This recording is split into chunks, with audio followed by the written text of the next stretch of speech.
the moment, so it's no, no problems. No problems at all. Yeah. Thanks for having me on, Jamie. No worries. Man, you guys will be undertaking a national tour between July and September, but before we go on to the tour, you're going to be returning with a brand new album called Caught the Vultures Sleeping, which will be released tomorrow, actually. Yes, that's correct. I want to ask, man, after all these years that you guys have been one of the pioneers of metal in Australia, how important is it to up the ante, and also how important is it to remain dedicated? Oh, I think both things are definitely, paramount to what we do. To stay, still interested and still want to make new music after so long is, it's just part of what, Dreadnaught's always been about. It was, when we started the band, we're always in it for the long haul. Yeah. I guess, both of those topics it'd be, just exactly what we are. I mean, do you find it a bit of a catch-22 or a bit of a divide? I mean, we've got so many Australian bands here in Australia that done well. You've been one of them, but you've got like Hobbs Angel of Death, Mortal Sin, so forth, who had basically waved the flag for a medal for Australia. But the point I want to make is, do you find it a bit concerning when many mainstream radio outlets like Triple J and all that would hardly play the material, and it's up to the independent ones like Higo or myself or Hagee from Andrew Hayes' show to play your stuff? Because when I walk around the streets, especially here in Adelaide, and I mention Dreadnaught, 95% of them will say, who the hell are they? But if you go really down deep to find some of these fans at the local Enigma bar or down at the Cherry bar, they know who you guys are. Yeah, exactly. I mean, I guess that's always been what we've been about. We've always just been on a real street level. Sometimes we take it very seriously, but there's a small percentage where we don't. It's just too funny. Quite often ideas will just start off good and then just trail off into comedy after about 5 minutes. So I think there's only there's only certain outlets for like yourself that that's what metal is. It's a niche music. It is for people who love it and are into it for ages and stuff like that. It's just a way of life, really. It is. And so it's like people like yourself, Jamie, and Hoagsy, and various other people that either play music, and play music to people or whatever they're doing. I think the scene in Australia has always been healthy. The Australian metal scene, like it's just grown, and you've got bands doing really well. Obviously even Parkway Drive, King Parrot, that are doing really good stuff. So. I think it's, like you said, Hobbs and Mortal Sin, paved the way for, Australian metal to have an international audience. Mm. And 20 plus years later, that's kind of come to fruition in a bigger way than it probably ever could have done. Because I've got to say this, fast forward to when you first started to now, you've got a lot more platforms to choose from, not just Triple J or some of these mainstream radio outlets, but you've got a lot more platform to choose from. You've got, Spotify, and you've got the independent media like myself and Higo and all them that will rally behind you guys. So basically, because we live in a digital world, so to speak, it's a lot more easier for people to get their ears onto your new material. Oh, definitely, man, definitely. You can't deny that at all, and I guess that's where it's mostly happening, is people having online radio and online blogs and sites and things like that. That's, I read metal sites every day. I just do. But, it's, I think it's great, and it's easier to connect with a global audience. And, not just that global context to get yourself to those audiences, so it's made life a lot easier. You can respond with a click of a button. Yeah. Rather than having to, try and get in touch with people and calling it at all hours of the morning or whatever you're doing. You know, it's the digital age, I think, really, you know, opened up the fact that, you know, Australian metal can, you know, get to a much wider audience worldwide easier. But then, you know, as I said, like Mortal Sin, and you said yourself, Hobbs, guys who were, you know, paving the way when there was nothing, you know, that's a good thing too. Yeah. I mean, this is the first new material released this decade. Basically, the latest album you did was back in 2009, but Caught the Vultures Sleeping will be released tomorrow. What was the game plan going into that, and what type of motivation led you guys to do a new material after so many years? Just touring and not doing anything else? Well, you know, I mean, back when we sort of finished the touring cycle on the last record, it was, you know, pushing 2012 as it was. You know, by the time we actually went through and finished kind of playing that record to death, pretty much. You know, we began writing, and there's, you know, a couple of tracks on the album are a couple of the earlier songs that we started the cycle of. We changed drummers between Matt Rakavalis and Samadi O'Shea during that time. So he had to obviously get trained up playing songs, and, you know, that takes time. Then back out and playing again. We kept getting asked to do things. So, you know, it's cool. You know, we did Brisbane last year, and we came over for New Dead in Adelaide last year as well, which was awesome. So, you know, I think there was a point, though, last year where we just stopped and just said, okay, you know, nothing. We're not doing anything for anybody, no matter what, and just decided to knuckle down and, you know, really worked hard on getting, you know, ideas that we'd had floating around for some time, you know, knocked into shape into songs that we're all happy with. I mean, you know, the songwriting process in Dreadnaught is quite a lengthy one. It might, you know, as far as all 5 members of the band being happy with what we're playing and what we've written.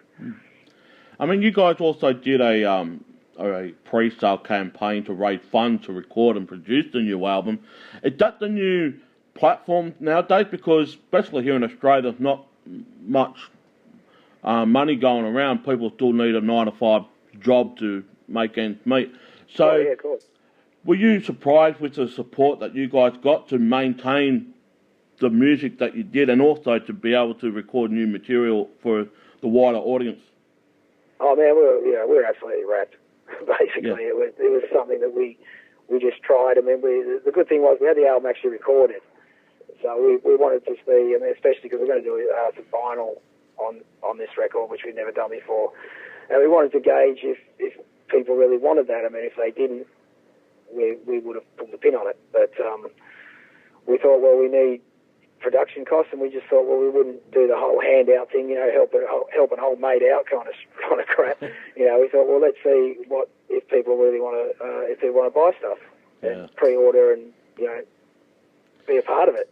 And you know, I mean, yes, some people we knew bought things off us, but there was plenty that we don't know.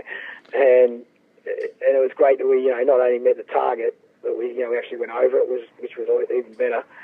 And you know, and knowing full well what that gamble is doing, you know, you've got a couple hundred people have signed up, and then you're $1 short on the possible campaign before the time's up, and all of a sudden you've lost a lot, you know. So, but in answer to your question, I think, you know, it is a new way of going about things. You know, we were fucking wrapped about having so many people, you know, want to have new Dreadnaught material. It is, and it's congratulations for the fans that got it. But also, what is really surprising for this one, this new album is going to be the very first one to be released on vinyl as well. Yeah. So that's awesome. And again, that was down to the people on Possible who thought, yeah, you know, I'd like a vinyl. Yeah. You know, I mean, I knew a couple of people that actually I know that aren't right into the band or anything like that, but they actually said, oh, you know, if you're doing a record, I'll get one of them. Yeah. So that's, you know, that's really cool. Going back onto the album, I mean, from top to bottom, it's an absolute killer. This is what metal should be about. I mean, there's always a story to be told in a single, where pure Lunacy or The Hated or Welcome to Oblivion, there's always a story to be told in no matter what song it is. And what I noticed is the dynamic and the craftsmanship that you guys have put together after so many years. It's still flourishing through the headphones or the speakers. And you cannot have this down low. You've got to turn it up. That's the only way you can listen to it. Because if the neighbours next door start calling the cops for noise pollution, well, that's their bad luck. You cannot listen to this with the volume down. It's got to be turned up. Yeah, cool. I like the way you think. But I want to say, with Caught the Vultures Sleeping, how was that for you guys? Because that was one of the main focus points that I got from that album as well, that it was more like a anthem type of song. I don't know if you guys were going down that direction, but for me, that was probably one of the highest points of the album as well. Was the title track? The Caught the Vultures Sleeping, the single. Yeah, the intro piece. Yeah. Yeah. No, that actually comes from just a stage jam. With the mellow stuff that's at the start. Damon and Richie used to just play that when we were getting ready to start. Like, we always knew, we just when they started playing that, it meant they were ready to go. And it's like, okay, they're ready to go. We're all ready to go. Let's play. And so that's where that developed from initially, and then we just worked with it and made something a lot more out of it. And I know it's only a sort of 2.5 minute piece, but it's there for atmospheric purposes, especially to lead you into the next track. It is, and I mean, with some other singles, especially Pure Lunacy, the first single off the track, you need to really open up with a real punch in the face, and Pure Lunacy is one of them. I mean, as soon as you just turn the music on, you know what you're getting in for. But I was surprised as each song progresses, there was a surprise and a surprise, because each song is different than the first one before it. Well, yeah, I guess that sort of thing, that's always been what Dreadnaught have done since day one. We've always created albums that I think eclectic but yet cohesive. I think that's a big part of what we've always done. We've done mellower songs, we've done long epic songs, we've done short thrashy songs, we've done slow and grindy and heavy songs as well. So it's always been a part of the Dreadnaught makeup. So this is just another step with that on this album. I guess one new thing is a majority of the records on 7-string guitars, which we hadn't used before. So we've got that extra kind of tone in there that we haven't used before. So that's definitely something that's a progression for us. I know a question that keeps being handed to me by the fans is, how was it like sharing the stage with Testament? Oh, that was pretty good, man.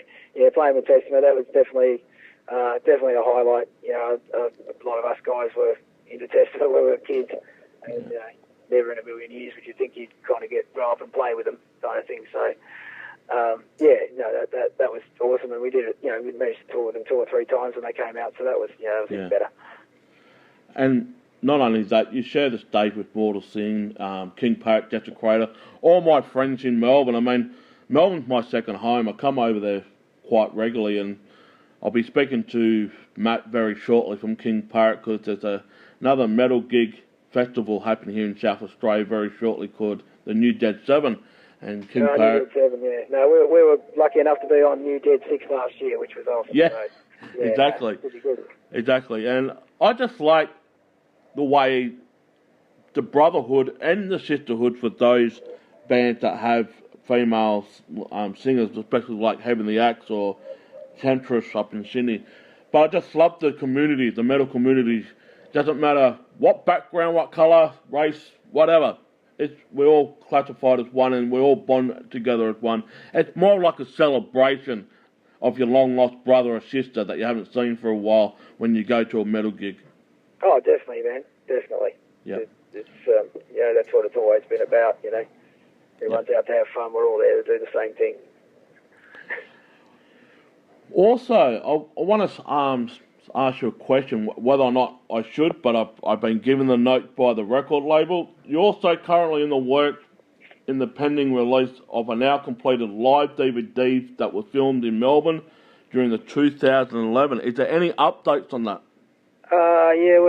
that's going to be the next project. Once we've got the sort of record out and began touring, then we're going to have get everyone's possible stuff out to them, and just tidy up our loose ends as far as what we're doing next. That's definitely on the cards for our next thing to do. Plus, we'll do another second leg of the tour before the end of the year as well. Get up to Brisbane and places like that, but we haven't been yet.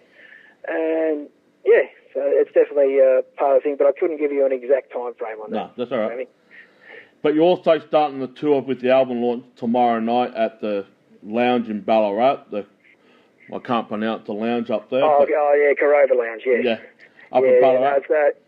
It's sort of it's the first show of the tour, which is pretty cool. We've been visitors to Ballarat since we started, basically. So it's good to get up to familiar ground and playing with our old mates. Wilderness as well. Damo and Richie from that band are old friends of ours. So it should be a good start to the trip. Yeah, and the first time I saw you guys was probably early 2000s, back up at Bendigo somewhere, at one of the pubs up there. I don't think it was a Music Man, it was one of the pubs up there. Oh, yeah, I know the venue you mean. I can't remember the name off the top of my head. But lo and behold, I'm going to be lucky because I'm coming back over to Melbourne for Brutality again for the third year in a row, and you guys on that festival. Yeah. No, it should be good. We haven't been on it for a few years. I think we did the first one, and then in the last few years had some time off. But it's good to see how much it's grown. It's been sold out every year for the last couple of years, and I'm sure this year will be no different. So that's just excellent, really. Things like New Dead and things like Brutality, they keep things moving along, I think, and it's great to see that they are selling out. I know New Dead last year was just packed. It was brilliant.